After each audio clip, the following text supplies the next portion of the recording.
ක්‍රියාකාරකම 9.5 තල දර්පණ වලින් සෑදෙන ප්‍රතිබිම්බ. පුතේ බලන්න ඔයාලගේ දැන් මේ ඉටිපන්දම ඉස්සරහින් තියෙන දර්පණය මොන දර්පණයක්ද? තල දර්පණයක්. එතකොට තල දර්පණයකින් හැදෙන ප්‍රතිබිම්බය ඔයාලට පේනවද?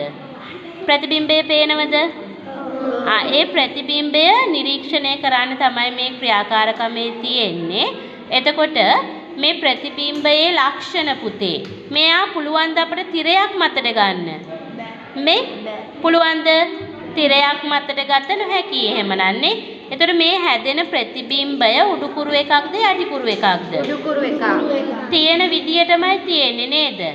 ඒ කියන්නේ මේ උඩුකුරුව තමයි අපිට පේන්නේ.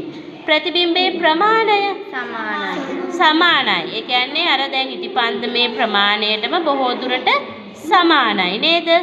ඊළඟට ඔයාලා මට කියන්න එහෙමනම් නිගමනය තමයි තල දර්පණයක් ඉදිරියේ තබන ලද වස්තුවක ප්‍රතිබිම්බය සෑම විටම මොකද්ද?